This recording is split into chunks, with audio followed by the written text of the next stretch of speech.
दोस्तों, आपका स्वागत है एक नई मूवी में। फिल्म की शुरुआत में हमें पता चलता है इथाका के राजा ओडेशियस ट्रोजन युद्ध खत्म होने के कई साल बाद भी अपने घर वापस नहीं लौटे थे। उनके महल में उनकी पत्नी पेनेलोप, उनका बेटा टेलीमेकस और एक वफादार सेवक आज भी इस उम्मीद में जी रहे थे कि ओडेशियस एक दिन जरूर वापस आएंगे। हालांकि इस तीनों के अलावा लगभग हर किसी को यही लगता था कि ओडेशियस अब इस दुनिया में नहीं रहे। कई सालों से इथाका का सिंहासन खाली था। इसी वजह से बहुत से लालची लोग वहां आकर रहने लगे थे, जिनकी नजर राजा की गद्दी पर थी।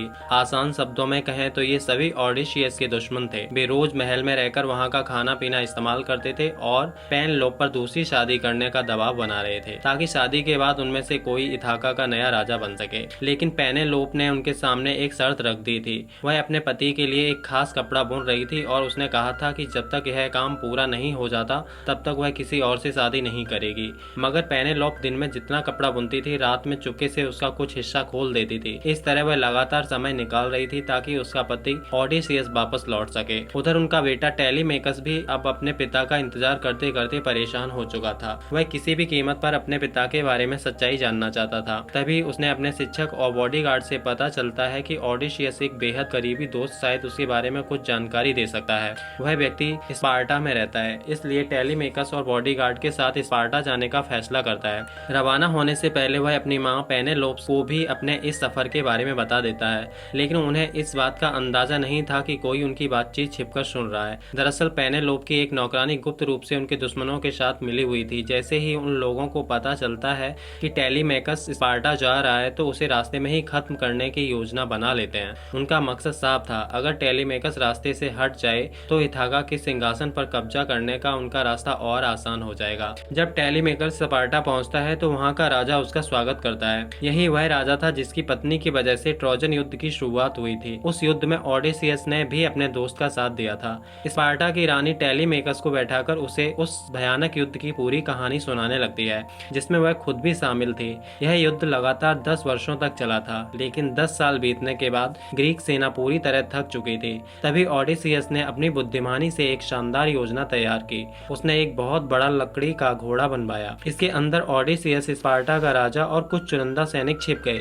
इसके बाद ओडेशियस ने अपने एक सैनिक को आदेश दिया कि वह दुश्मनों के सामने खुद को गद्दार के रूप में पेश करे और उन्हें बताए कि ग्रीक सेना युद्ध हारकर वापस जा चुकी है। उस सैनिक ने ट्रोजन लोगों को यह भी बताया कि ग्रीक सेना उनके लिए शांति के प्रतीक के रूप में यह विशाल लकड़ी का घोड़ा छोड़ गई है। ट्रोजन लोग उसकी बातों पर विश्वास कर लेते हैं और उस लकड़ी के घोड़े को अपने किले के अंदर ले जाते हैं, लेकिन उन्हें बिल्कुल अंदाजा नहीं था इस घोड़े के अंदर उनके सबसे बड़े दुश्मन छिपे हुए हैं। रात होते ही ओडेशियस और स्पार्टा का राजा अपने सैनिकों के साथ घोड़े के अंदर बाहर निकल आते हैं।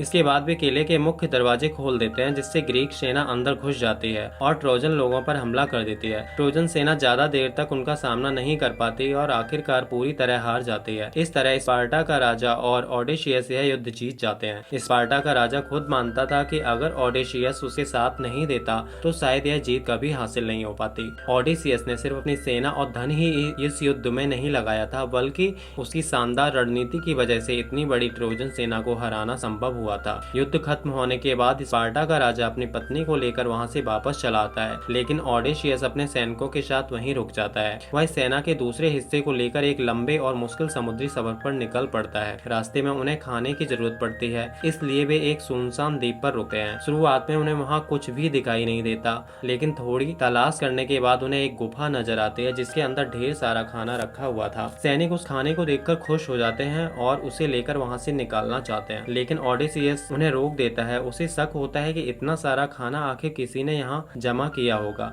इसलिए वह कहता है कि हमें बिना इजाजत किसी का सामान नहीं लेना चाहिए। जैसे ही वह राक्षस अपनी गुफा में इतने सारे इंसानों को देखता है, वह बेहद खुश हो जाता है। वह एक विशाल चट्टान से गुफा का रास्ता बंद कर देता है, जिससे कोई भी बाहर नहीं निकल सकता। रात होते ही वह ओडेशियस के कई साथियों पर हमला कर देता है। यह देखकर बाकी सैनिक बुरी तरह डर जाते हैं और ओडेशियस को ही इस मुसीबत का जिम्मेदार मानने लगते हैं, लेकिन ओडेशियस उन्हें शांत करता है और समझाता है घबराने से कुछ हासिल नहीं होगा। अगर उन्हें जिंदा बचना है तो उन्हें मिलकर कोई रास्ता निकालना होगा।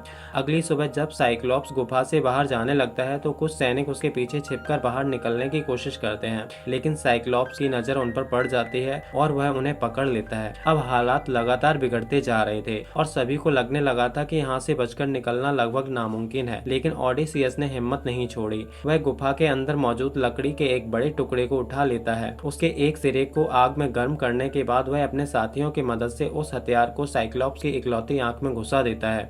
दर्द से परेशान होकर वह विशाल राक्षस जोर जोर से चिल्लाने लगता है और समुद्र की ओर भागते हुए पोसीडाउन को पुकारता है। तभी ओडिसियस को एक बेहद खतरनाक सच्चाई का पता चलता है। वह साइक्लॉप्स कोई साधारण राक्षस नहीं था, बल्कि वह समुद्र के देवता पोसीडाउन का बेटा था। अब ओडिसियस ने अनजाने में समुद्र के सबसे शक्तिशाली देवताओं में से एक को अपना दुश्मन बना लिया था। और सबसे बड़ी समस्या यह थी कि ओडिसियस और उसके साथी आगे का पूरा सफर समुद्र के रास्ते ही करने वाले थे।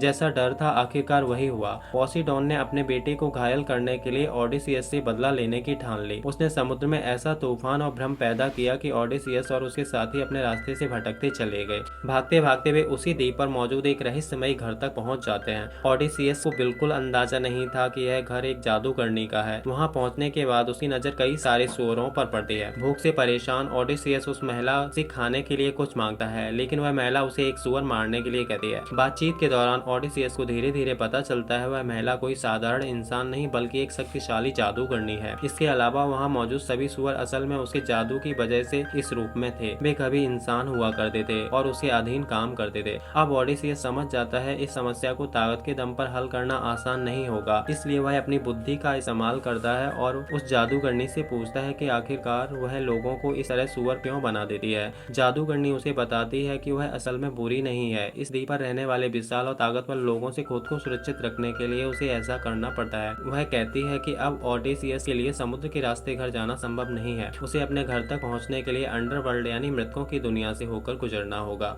ओडिसियस इस खतरनाक सफर के लिए तैयार हो जाता है। वह अंडरवर्ल्ड तक पहुंचा है और वहां अपने जहाजों की बलि देता है। इसके बाद जमीन फटने लगती है और वहां से मृत लोगों की आत्माएं बाहर आने लगे हैं। यहीं पर ओडिसियस की मुलाकात टेरेसियस की आत्मा से होती है। टेरेसियस उसे भविष्यवाणी सुनाता है कि चाहे ओडिसियस को अपने घर पहुंचने में कितने भी साल क्यों न लग जाएं, लेकिन उसके साथियों में से सिर्फ ओडिसियस ही जिंदा वापस अपने घर पहुंच पाएगा।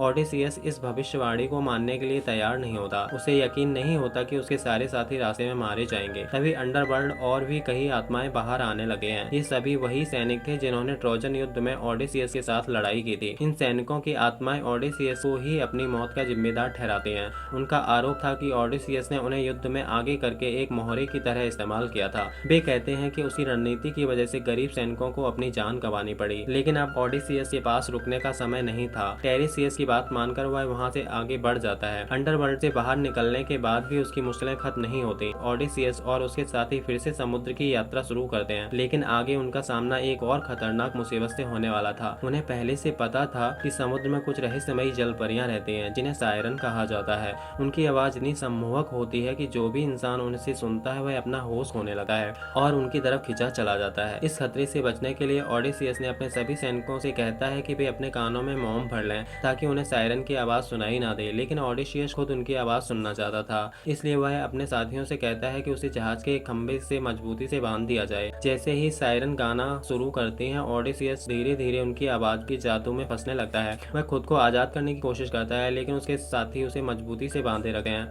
आखिरकार वह इस परीक्षा पर काबू पाने में सफल हो जाता है और उनका जहाज आगे बढ़ता रहता है। कुछ समय बाद वे एक द्वीप के पास पहुंचते हैं, लेकिन यहाँ उनका सामना कई विशाल पत्थर के राक्षसों से होता है। ये राक्षस उनके ऊपर हमला कर देते हैं और ओडिसियस को मजबूरी में अपने कुछ साथियों को खोना पड़ता है। इस हमले के बाद ओडिसियस और उसके बचे हुए कुछ सैनिक किसी तरह वहाँ से निकलते हैं और एक नए द्वीप पर पहुंचते हैं। यहाँ पहुंचकर उन्हें थोड़ी राहत मिलती है।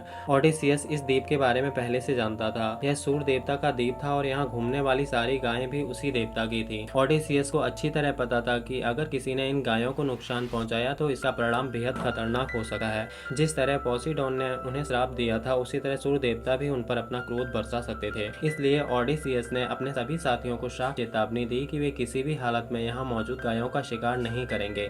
इसके बाद वह खुद भोजन की तलाश में निकल जाता है, लेकिन कई दिनों तक तलाश करने के बावजूद उन्हें कहीं से भी खाने का इंतजाम नहीं हो पाता। धीरे धीरे भूख की वजह से सभी सैनिकों की हालत खराब होने लगी है। इसी दौरान ओडिसियस को दूर कहीं बहुत सारी रोशनी दिखाई देती है। जब वह उस जगह के करीब पहुंचता है तो वहां का नजारा देखकर उसके होश उड़ जाते हैं। भूख से परेशान उसके सैनिकों ने सूर्य देवता की एक गाय को मारकर खा लिया था। ओडिसियस समझ जाता है कि अब बहुत देर हो चुकी है। अब उसने अपने साथियों को पहले ही चेतावनी दी थी, लेकिन उन्होंने उसकी बात नहीं मानी। अब वह जानता था कि जल्द ही इसका भयानक परिणाम सामने आने वाला है। ओडिसियस तुरंत वहां से निकलने की कोशिश करता है, है, लेकिन अब पोसीडोन के साथ साथ सूर्य देवता का क्रोध भी उसके खिलाफ हो चुका था। कुछ ही समय बाद समुद्र में एक भयानक तूफान आता है। यह तूफान इतना शक्तिशाली था कि ओडेसियस के सभी साथी मारे जाते हैं और आखिरकार सिर्फ ओडेसियस ही जिंदा बचा है। कई दिनों तक समुद्र में भटकने के बाद जब ओडेसियस को होश आता है तो वह खुद को एक बिल्कुल अनजान द्वीप पर पाता है। वहाँ उसकी मुलाकात एक रहस्यमय लड़की से होती है। ओडेसियस को देखते ही वह लड़की उसके प्रति आकर्षित हो जाती है और चाहती है ओडेसियस हमेशा के लिए उसी के साथ उस द्वीप पर रहे। लेकिन ओडेसियस के मन में सिर्फ एक ही बात थी, उसे किसी भी तरह अपने घर वापस जाना है। उसे अपने पत्नी पेनेलोप और बेटे टेलीमेकस के पास लौटना था, जो इतने सालों से उसका इंतजार कर रहे थे। वह लड़की नहीं चाहती थी ओडेसियस अपने परिवार को याद रखे, इसलिए उसने 7 वर्षों तक उसे एक ऐसा पौधा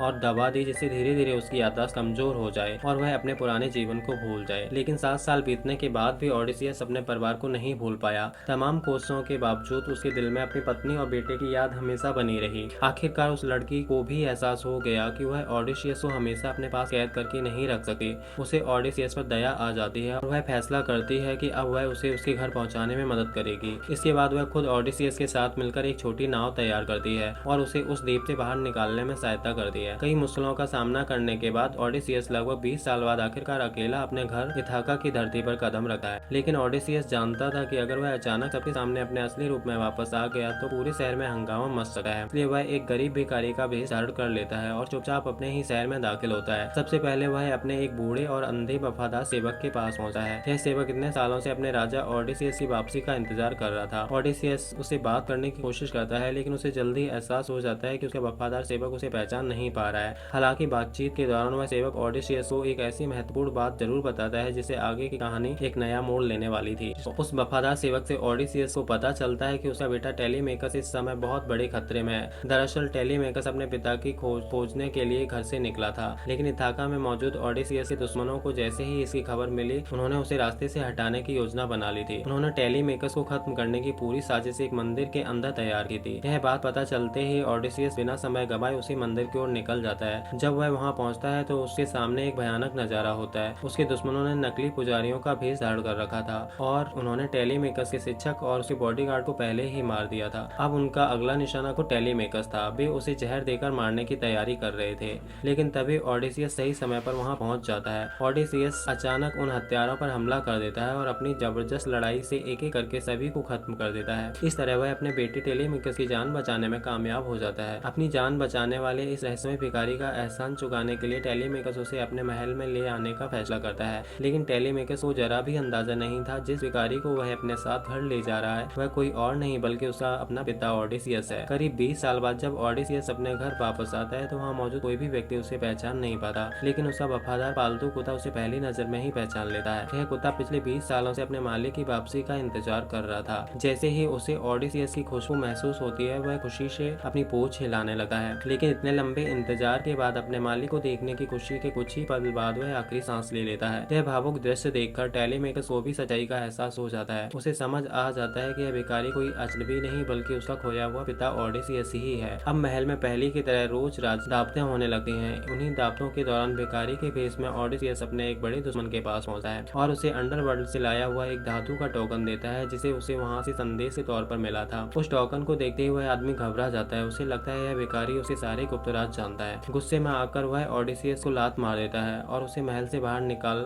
जाने का आदेश देता है। लेकिन ओडेसियस वहां से जाने वाला नहीं था। आधी रात वह चुपचाप अपनी पत्नी पेनेलोपा के पास जाता है और उसे सामने बैठकर अपने दिल में छिपी सारी बातें बता देता है। वह पेनेलोप से कहता है पिछले 20 सालों तक उसने दूर रहना उसके लिए किसी सजा से कम नहीं था। उसने अपने जीवन में कई ऐसे काम किए थे जिनकी वजह से उसे इन वर्षों में बहुत कष्ट झेलना पड़ा। ओडेसियस बताता है कि ट्रोजन हॉर्स की योजना के जरिए उसने युद्ध में कई लोगों की जान जाने का कारण बनाया था, लेकिन उसकी गलतियां सिर्फ इतनी ही नहीं थी। उसने समुद्र के देवता पोसीडोन के बेटे पर हमला किया था। इसके अलावा उसने देवी एथेना की मूर्ति का अपमान किया था और देवताओं से जुड़े पवित्र नियमों को भी तोड़ा था। ओडेसियस को लगता था कि इसको इन्हीं कर्मों की वजह से उसकी पत्नी पेनेलोप और उसका बेटा भी इतने वर्षों तक उसे दूर रहने की सजा भुगते रहे हैं। इसलिए वह पेनेलोप से अपने सभी कर्मों के लिए माफी मांगता है। लेकिन पेनेलोप ने पिछले 20 साल सिर्फ एक उम्मीद के सहारे बिताए थे। उसे पूरा विश्वास था कि उसका पति एक दिन जरूर वापस आएगा, इसलिए वह ओडेसियस को बिना किसी शिकायत के तुरंत माफ कर देती है। अगली सुबह पेनेलोप पूरे महल में एक बड़ा ऐलान करती है कि अब वह शादी करने के लिए तैयार है। यह सुनते ही महल में मौजूद सभी लालची पर खुश हो जाते हैं। इतने सालों से जो लोग इथाका के राजा बनने का सपना देख रहे थे वे सभी उत्सुकता से इंतजार करने लगे हैं कि आखिर पेनेलोप उनमें से किसे अपना पति चुनेगी। लेकिन पेनेलोप उसने शादी के लिए एक कठिन शर्त रखी थी। वह कहती है कि वह उसी व्यक्ति से शादी करेगी जो उसका एक खास मुकाबला जीत सके। इसके लिए सभी उम्मीदवारों को एक धनुष से लगातार 12 लकड़ी के टुकड़ों को निशाना बनाकर भेजना होगा। एक करके सभी लोग कोशिश करते हैं, लेकिन कोई भी इस चुनौती को पूरा नहीं कर पाता। कुछ लोग तो कोशिश करने से पहले ही हार मान लेते हैं। तभी भिखारी के भेष में मौजूद ओडेसियस आगे आता है और पूछता है कि क्या वह भी इस चुनौती को आजमा सकता है। लोग उसका मजाक उड़ाते हैं, लेकिन ओडेसियस धनुष उठाता है और बिना किसी परेशानी के एक ही प्रयास में चुनौती पूरी कर देता है। अब इन लोग समझ जाती है उसका पति आखिरकार वापस आ चुका है। वह फैसला करती है कि वह उसी व्यक्ति से शादी करेगी। तभी ओडेसियस सबके सामने अपने असली रूप में आ जाता है। जैसे ही वहाँ मौजूद लोगों को पता चलता है कि यह भिखारी असल में इथाका का असली राजा ओडेसियस है, हर कोई हैरान रह जाता है। टेलीमेकस और पेनेलोप अपने पति और पिता को वापस पाकर बेहद खुश हो जाते हैं। वहीं ओडेसियस का वफादार सेवक भी अपने राजा की वापसी देखकर खुशी से भर जाता है। इसके बाद महल के अंदर एक जबरदस्त लड़ाई शुरू हो जाती है। ओडेसियस और उसका बेटा टेलीमेकस मिलकर उन सभी दुश्मनों का सामना करते हैं और एक एक करके उनका सफाया करने लगते हैं। लेकिन अंत में सबसे खतरनाक दुश्मन एंटीनस से मुकाबला करना बाकी रह जाता है। वह इतना ताकतवर था कि अकेले ओडेसियस और टेलीमेकस दोनों पर भारी पड़ रहा था। आखिरकार ओडेसियस मौका देखकर एंटीनस पर आखिरी वार कर देता है और उसे खत्म कर देता है। इस तरह महल में मौजूद सभी लालची वर और ओडेसियस के दुश्मन मारे जाते हैं। कई वर्षों के बाद इथाका में एक बार फिर शांति लौट आती है। ओडेसियस दोबारा इथाका के सिंहासन पर वापस आ जाता है, लेकिन इस बार वह खुद राजा बनकर शासन करने के बजाय सत्ता की जिम्मेदारी अपने बेटे टेलीमेकस को सौंप देता है। इसके बाद ओडेसियस अपनी पत्नी पेनेलोपा के साथ शांति और सुकून की तलाश में एक नई यात्रा पर निकल जाता है। आखिरकार इतने वर्षों की जादुई संघर्ष और मुश्किलों के बाद ओडेसियस और पेनेलोपे एक साथ अपनी नई जिंदगी की शुरुआत करते हैं और इसी खूबसूरत अंत के साथ यह फिल्म खत्म हो जाती है। अगर दोस्तों आपको ये कहानी पसंद आई है तो लाइक, शेयर एंड सब्सक्राइब जरूर करें। धन्यवाद।